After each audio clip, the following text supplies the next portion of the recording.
Super star தா அந்த வந்தா சூதுதா பேக் நெக்டிங் ஸ்டைல் தா அது ஹாரியோ அது யாருதா ஹூ ஸ்கிர்ர ஏக்கமா ஏக்கச்சிக்கமா உனக்கு என்ன ஹார்ட் பீட் தா ஏறுதே சூப்பர்.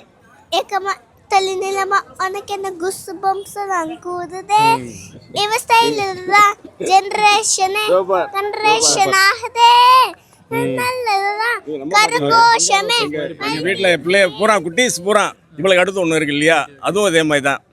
எனக்கு என்ன சொல்கிறேன்னு தெரியல, அன்றைக்கு அந்த ஃப்ளோ வரல. ஜென்ரலாக ஒரு விஷயம் என்னென்னா, மதுரைக்காரங்க இருக்காங்கல்ல, அன்னையிலேருந்து கடவுள் ரஜினிம்பாங்க. கடவுள் ரஜினி இது வந்து மதுரைக்காரங்களோட ஸ்லங்கு. அவரோட அவளுக்கு கொடுத்த பட்டம். நீங்கள் எந்த ஏரியாவில் பார்த்தீங்கன்னாலும் 40 இயர்ஸாக தலைவர் வந்து கடவுள் ரஜினி அப்படின்னு. அதே மாதிரி மனிதர்கள் புனிதர். நான் மனசில் நினச்சிருக்கேன் மனிதர்கள் புனிதர். இந்த மாதிரி ஒரு மனுஷர் வந்து நான் பார்த்ததே இல்லைங்க.